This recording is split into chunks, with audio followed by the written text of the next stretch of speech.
রাত পোহালেই রাজ্যের 6টি কেন্দ্রে উপনির্বাচন রয়েছে। ডিসিআরসি সেন্টারে ইতিমধ্যেই প্রস্তুতি শুরু। ডিসিআরসি সেন্টারে ভোট কর্মীদের ব্যস্ততা, ইভিএম মেশিন সংগ্রহ করে ভোট কেন্দ্রের পথে ইতিমধ্যেই ভোট কর্মীরা।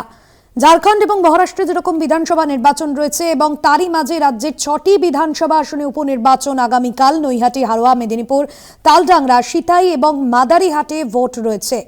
এবং যেমনটা জানা যাচ্ছে যে এই উপনির্বাচন কিন্তু যে 6টি কেন্দ্রে অর্থাৎ বর্তমানে মাদারিহাট ছাড়া কিন্তু সবকটি আসনই তৃণমূলের দখলে রয়েছে। মাদারিহাট বিধানসভা কেন্দ্র বিজেপির দখলে এবং গত বছর অর্থাৎ গতবারের যে বিধানসভা ভোট সেখানে কিন্তু তৃণমূল কংগ্রেস মাদারিহাটে 61,000-এর কিছু বেশি ভোট পেয়েছিল এবং সেক্ষেত্রে বিজেপির ভোট কিন্তু ছিল যথেষ্টই বেশি। এবং একেবারে শেষ মুহূর্তের প্রস্তুতির ছবি আপনাদের সামনে তুলে ধরছি, কারণ রাত পোহালেই রাজ্যের 6টি কেন্দ্রে উপনির্বাচন, সমস্ত রকম প্রস্তুতি কিন্তু সারাই মুহূর্তে ডিসিআরসি সেন্টারের ছবি আপনাদের সামনে তুলে ধরছি।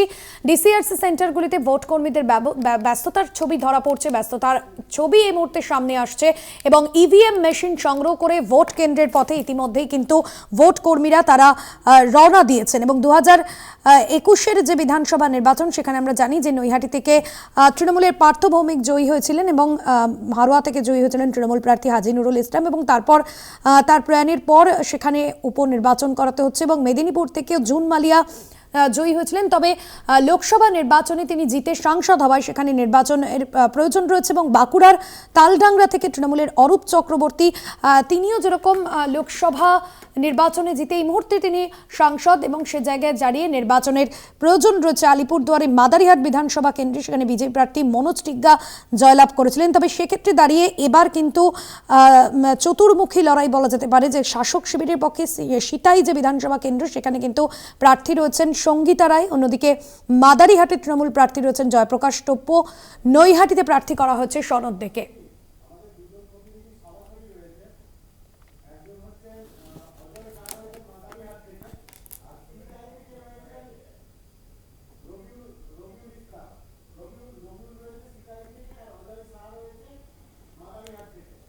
একেবারে শেষ মুহূর্তের ছবি আপনাদের সামনে তুলে ধরছি, যে ছবি আপনারা দেখছেন। ইভিএম মেশিন সংগ্রহ করে ভোট কেন্দ্রের পথে ইতিমধ্যেই ভোট কর্মীরা এবং মাদারিহাট এবং সিতাইয়ের ঠিক কী প্রস্তুতি সেই ছবিটা আপনাদের সামনে তুলে ধরবে আমাদের প্রতিনিধিরা। তবে যে ছবি আপনাদের সামনে এই মুহূর্তে তুলে ধরছি, রাজ্যের বিভিন্ন যে কেন্দ্রগুলি সেখানে যে ডিসিআরসি সেন্টার সেখানে কিন্তু শেষ মুহূর্তের প্রস্তুতির এই মুহূর্তে সেই ছবি আপনারা দেখতে পাচ্ছেন। এবং সিতাই বিধানসভা কেন্দ্র যেখানে প্রার্থী সঙ্গীতা রায়। মাদারিহাট ও সিতাই দু জায়গার ছবি আপনাদের সামনে তুলে ধরবো। মাদারিহাট থেকে আমাদের প্রতিনিধি রয়েছেন অজয় শাহ, অন্যদিকে সিতাই থেকে রয়েছেন আমাদের অপর প্রতিনিধি রবিউল ইসলাম। আমি মাদারিহাটের ছবিটা জানবো, মাদারিহাটে এই মুহূর্তে ঠিক কি ছবি ধরা পড়ছে অজয়? ডিসিআরসি সেন্টারগুলিতে ব্যস্ততার ছবিটা ঠিক কি?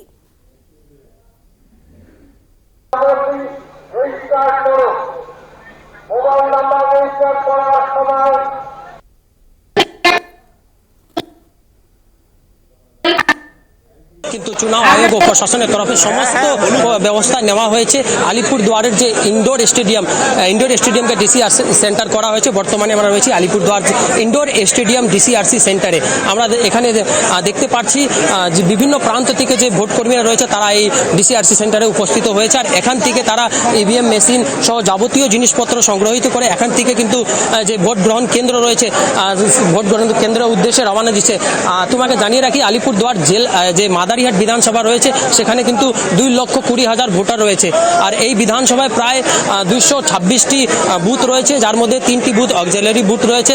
পাশাপাশি এবার নির্বাচন কমিশনের তরফে কিন্তু 14 কোম্পানি কেন্দ্রীয় বাহিনীর জওয়ানরা এসেছে এই আলিপুরদুয়ার জেলার মাদারিহাট বিধানসভা নির্বাচনের জন্য। পাশাপাশি কিন্তু প্রত্যেকটি বুথে 4টি করে কেন্দ্রীয় বাহিনী জওয়ানরা থাকবে, এমনটাই জানা যাচ্ছে ডিসিআরসি সেন্টার থেকে। আমরা আমার ক্যামেরা প্রসঙ্গে বলবো, এখানকার যে দৃশ্য আছে দেখতে পাচ্ছেন, একদম ব্যস্ততা। যে ভোট কর্মীরা রয়েছে তারা এখানে যাবতীয় জিনিসপত্র সংগ্রহ করে বসেছে, কাজ করেছে। আমরা ভোট কর্মী রয়েছে তাদের সাথেও কথা বলার চেষ্টা করব। হ্যাঁ দাদা, কতটা প্রস্তুত রয়েছেন? আগামীকাল তো নির্বাচন। আমরা মোটামুটি সব মালপত্র নিয়ে প্রস্তুত হয়েছি যাওয়ার জন্য। মালটাল মিলিয়ে নিয়েছি। আমরা এখন ভেকলে যাব, পুলিশ ট্যাগিং, তারপরে রেজিস্ট্রেশন যা করা সব হয়ে গেছে আমাদের। কোথায় পড়েছে আপনাদের? আমাদের পড়েছে হান্টাপাড়া প্রাইমারি লাইন। কত বছর ধরে এই ভোটের কাজ করছেন? ভোটে ধরেন আমি চাকরিতে আছি মোটামুটি 25 বছর ধরে। তারপর থেকে অনেকগুলো নির্বাচনে যোগদান করেছি, বিভিন্নভাবে কাজ করেছি বিভিন্নভাবে। কি কি সংগ্রহ করেছেন এখান থেকে? এখান থেকে আমরা পোলিং মেটের ballot unit, control unit, VVPAT, তারপরে এই যে ব্যাগটা, যত সরঞ্জাম ওগুলো সংগ্রহ করেছি আমরা। অসুরক্ষা কোনো রকম কিছু বোধ হচ্ছে কি? আপাতত তো হচ্ছে না, শুনছি সুরক্ষার তো সবই আছে, পুলিশও আছে ওখানে, বুথে বোধহয় ফোর্স থাকবে, তো সুরক্ষার আপাতত কোনো অভাব তো বোধ করতেছি না। আপনার নাম? সুনীল সিং। কি দায়িত্বে আছেন? আমি ফার্স্ট পোলিংয়ে আছি।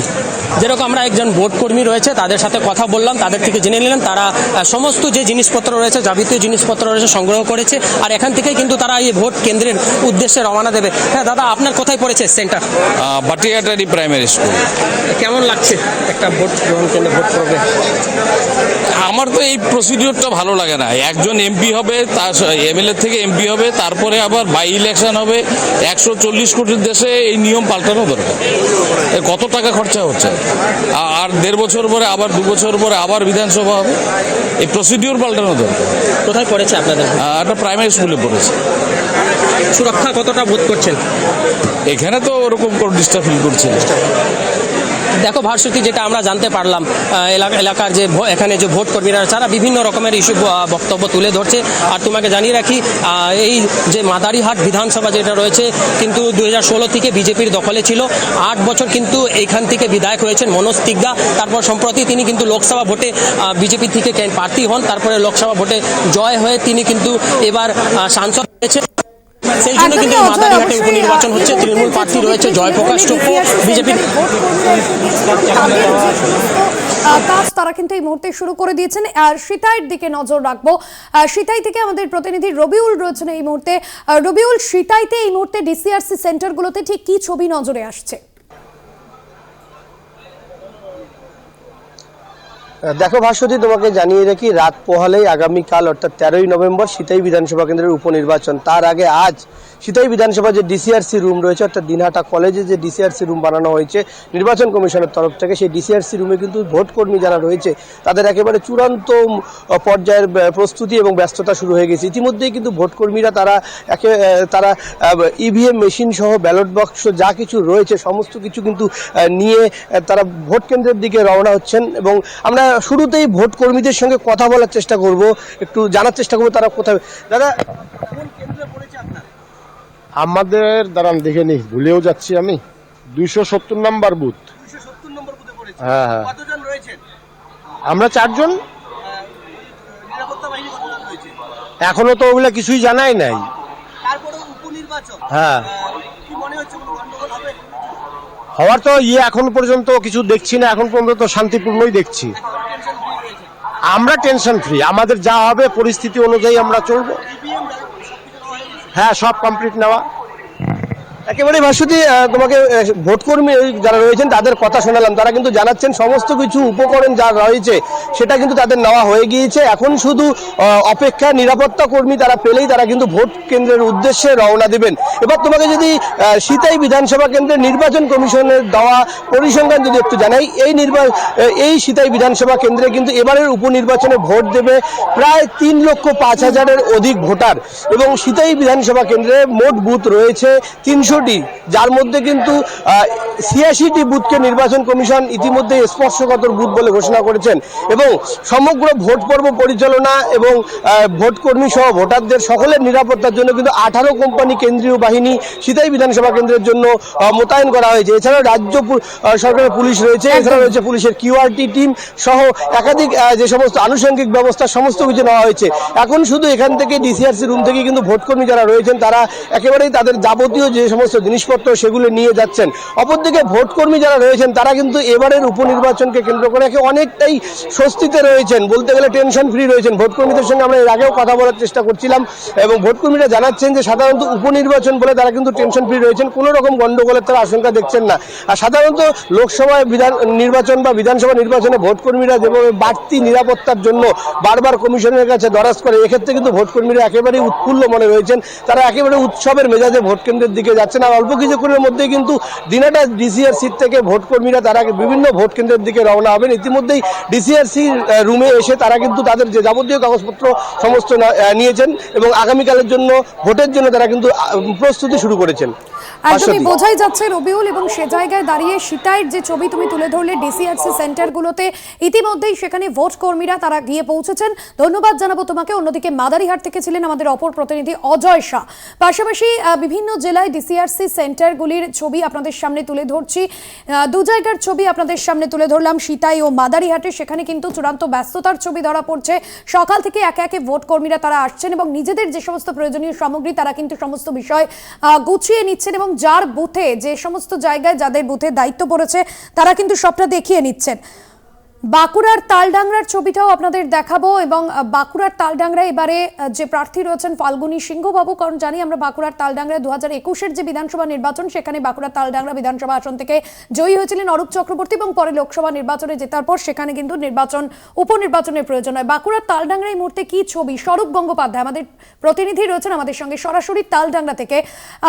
বাঁকুড়ার তালডাংরায় এই মুহূর্তে ডিসিআরসি যে সেন্টারগুলো সেখানে ব্যস্ততার ছবি নজরে আসছে। কি ছবি এই মুহূর্তে ধরা পড়ছে? ভোট কর্মীরা তারা কি বলছেন?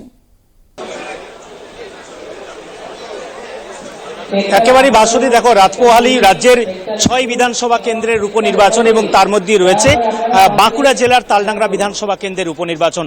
আর আমি এই মুহূর্তে দাঁড়িয়ে রয়েছি শিমলাপাল মদনমোহন উচ্চ বিদ্যালয়ে, যেখানে নির্বাচন কমিশনের যে ডিসিআরসি সেন্টার সেখানের যে তৎপরতা, সেখানের যে প্রস্তুতি, সেই ছবিটা আমি একটু দেখানোর চেষ্টা করব। যে এখানে বিভিন্ন যে 264টি ভোট গ্রহণ কেন্দ্র রয়েছে এই জায়গা থেকে ভোট গ্রহণ অর্থাৎ ভোট কর্মীরা কিন্তু রওনা দিবেন এবং তার যে একটা ব্যস্ততা, তার যে একটা তৎপরতা সেটা কিন্তু এখানে চলছে। বিভিন্ন যে সামগ্রী রয়েছে সেগুলো কিন্তু গুছিয়ে নেওয়ার বা এখান থেকে সংগ্রহ করার যে কাউন্টারগুলি করা রয়েছে, সুন্দর দেখতেই পাওয়া যাচ্ছে কাউন্টারগুলি করা রয়েছে, সেই কাউন্টার থেকে ভোট কর্মীরা আসছেন এবং তারা এখান থেকে সঞ্চয় করছেন। এবং আমি একটু এখানে কথা বলার চেষ্টা করব, একটু আপনার সাথে কথা বলার চেষ্টা করবো। এদিকে আসুন। যে এই যে ভোট কর্মী আপনি, এখনই কি সংগ্রহ করা হয়ে গেছে সামগ্রী? না, এখনো সংগ্রহ করা হয়নি। আমাদের যে পার্টি আছে 4 জন, তার মধ্যে আমি প্রথম এসেছি, আমি সেকেন্ড পোলিং অফিসার। এখন সংগ্রহ করা হয়নি, ওনারা সবাই আসলে পরে আমরা সংগ্রহ করব। 2024-এ লোকসভা হয়েছে, তারপরে আবার একটা নির্বাচন এক্সট্রা, এটা কি বলবেন? হ্যাঁ, ধরুন উপনির্বাচন এটা হতেই পারে। কোনো একজন বিধায়কের যখনই উনি রাজ্যসভা সাংসদ হয়ে গেছেন তখনই তো সেটা করতেই হবে। ঠিকই আছে, কোনো ব্যাপার নয়। প্রত্যেকটা বুথে হাফ সেকশন করে কেন্দ্রীয় বাহিনী থাকবে, কোথাও কি নিরাপত্তার অভাব ফুল করছে? আশা করি নিরাপত্তার অভাব হবে না, কারণ আমাদের সব এলাকায় সেরকম কোনো সমস্যা নেই। আশা করি ভোটটা ভালোভাবেই হবে। একদমই। দেখো, আমি যেটা বলছিলাম যে 2,42,000 ভোটার যারা ভাগ্য নির্ধারণ করবেন, 5 জন প্রার্থীর ভাগ্য নির্ধারণ করবেন, 264টি ভোট গ্রহণ কেন্দ্র এবং এই যে ভোট প্রক্রিয়া, সেই ভোট প্রক্রিয়া সম্পন্ন করার জন্য 1200-র মতন ভোটকর্মী রয়েছেন।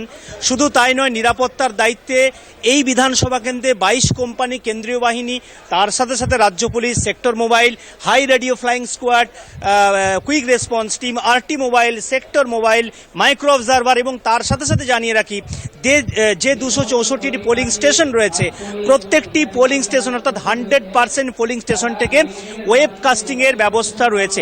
2024-এর লোকসভা নির্বাচন হয়েছে, সেই লোকসভা নির্বাচনের পর বাঁকুড়াতে আরও একটা নির্বাচন, যেটা তুমি আগেই বলছিলে যে এই তালডাংরা বিধানসভার আসনে যিনি জয়ী হয়েছিলেন অরূপ চক্রবর্তী, তিনি যেহেতু সাংসদ হয়েছেন সেই জায়গাতেই কিন্তু এখানে উপনির্বাচন হচ্ছে। কিন্তু এই যে উপনির্বাচনকে কেন্দ্র করে সমস্ত রাজনৈতিক দল, যে 5 জন প্রার্থী রয়েছেন, তারা কিন্তু প্রচার করেছেন, মানুষের দরজায় পৌঁছেছেন, মানুষের কাছে আশীর্বাদ চেয়েছেন। অর্থাৎ এই মুহূর্তে ডিসিআরসি সেন্টারের যে ছবি তুমি তুলে ধরলে এবং রাত পোহালেই কিন্তু উপনির্বাচন রয়েছে এবং প্রস্তুতি কিন্তু এই মুহূর্তে জোর কদমে চলছে। ধন্যবাদ জানাবো স্বরূপকে। ছিলেন স্বরূপ গঙ্গোপাধ্যায় আমাদের প্রতিনিধি বাঁকুড়া তালডাংরা থেকে। ডিসিআরসি সেন্টারগুলিতে ভোট কর্মীদের ভিড়, চূড়ান্ত ব্যস্ততার ছবি এই মুহূর্তে ধরা পড়ছে সিতাই, মাদারিহাট, পাশাপাশি বাঁকুড়ার তালডাংরা ডিসিআরসি সেন্টারের ছবি আপনাদের সামনে তুলে ধরলাম। রাজ্যের 6টি কেন্দ্রে উপনির্বাচন এবং সেই উপনির্বাচনের আগে ডিসিআরসি সেন্টারগুলির যে প্রস্তুতি সেই ছবি তুলে ধরলাম আমরা।